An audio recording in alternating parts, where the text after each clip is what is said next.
गुरु भक्ति योग।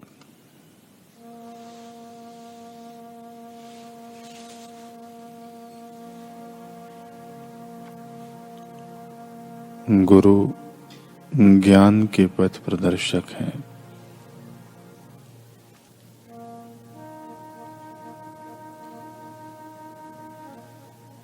आपके गुरु से मंत्र की दीक्षा लो, उससे आपको प्रेरणा मिलेगी और आप उच्च स्थिति पर पहुंच सकेंगे।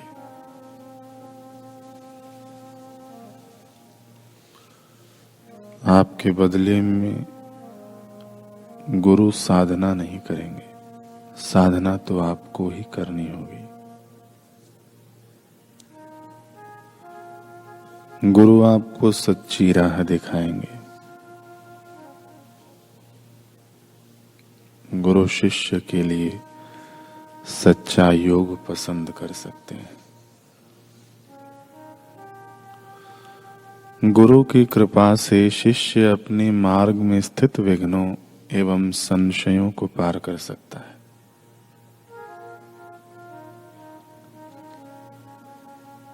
गुरु शिष्य को भय स्थानों में से एवं बंधनों में से उठा लेंगे।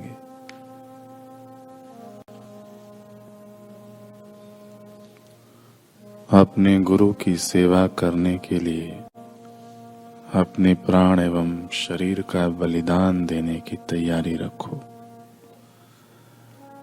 तब वे आपकी आत्मा की संभाल रखेंगे।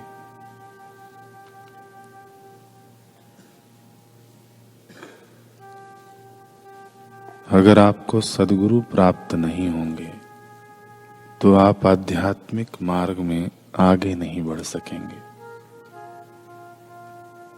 गुरु शिष्य का संबंध पवित्र एवं जीवन पर्यंत का है, यह बात ठीक से समझ लेना।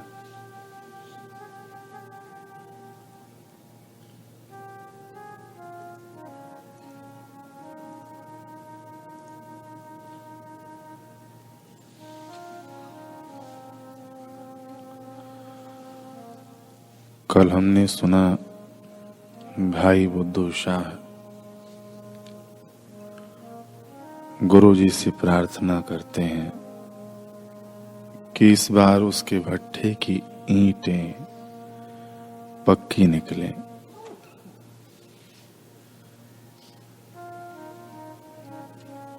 परंतु जब तक गुरुदेव कुछ बोलते उसके पहले आवाज आई कि नहीं, इस बार भी ईंटें कच्ची ही निकलेंगी, कच्ची ही निकलेंगी।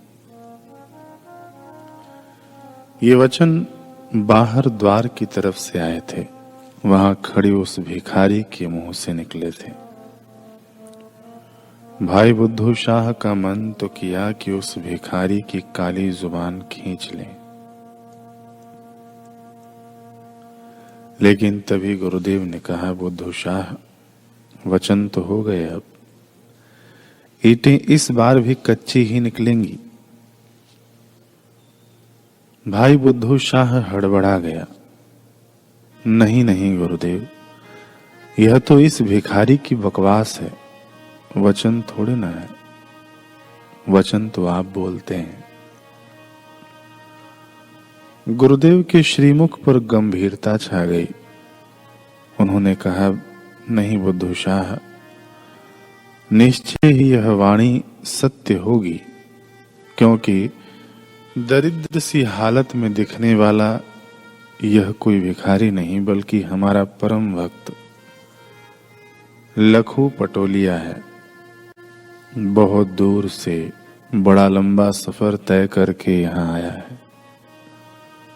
तुम्हें लगा कि यह रोटी की भूख मिटाने तुम्हारे द्वार पर आया है, लेकिन इसकी जन्मों की भूख रोटी के लिए नहीं बल्कि हमारे दर्शनों के लिए थी, जिसमें तुम बाधा बन गए।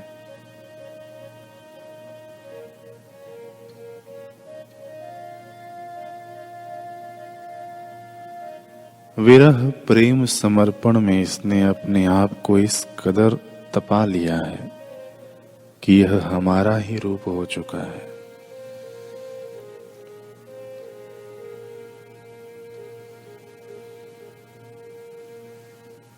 इसका कहा हमारा ही कहा है। यह मुझसे इतना एकमिक हो गया है। यदि इसने कह दिया कि ईंटें कच्ची निकलेंगी तो कच्ची ही निकलेंगी। इसलिए ईंटें पकी होने की आशा तो तुम अब छोड़ ही दो। और हाँ, भाई लखू ने वास्तव में तुम्हें कोई श्राप नहीं दिया।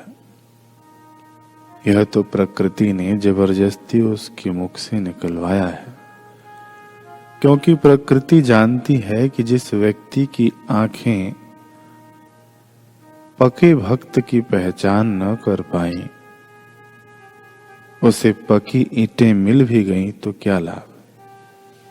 बुद्धू शाह माना कि सांसारिक संपदा आवश्यक है, पर क्या ठीकरों को सिर पर सजाना और रत्नों को ठोकरें मारना उचित है। अब भी समय है, चिंतन करो कि तुम कितने पके और कितने कच्चे हो। भीतर उतरो। भीतर की दुनिया बहुत सुंदर है, बेशकीमती है, जरा उसे भी संभाल लो। इतना सुन भाई बुद्धू शाह रो पड़ा, गुरुदेव के चरणों में गिर पड़ा। बोला, गुरुदेव मुझे माफ कर दो। मुझे नहीं पता था कि भाई लखू पटोलिया आपकी दुनिया का इतना बड़ा बादशाह है। वह आपसे इतना एकमिक हो गया है कि उसकी वाणी आपकी वाणी।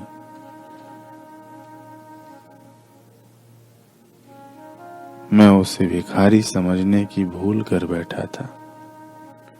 ये कैसा अद्भुत परम भक्त है। आप दया कीजिए दया निधान। मैं शरणागत हूं देव, आपके चरणों में न्योछावर हूं। मुझे अपनी दुनिया का बादशाह तो नहीं, बस एक साधारण सा चाकर ही बना लीजिए।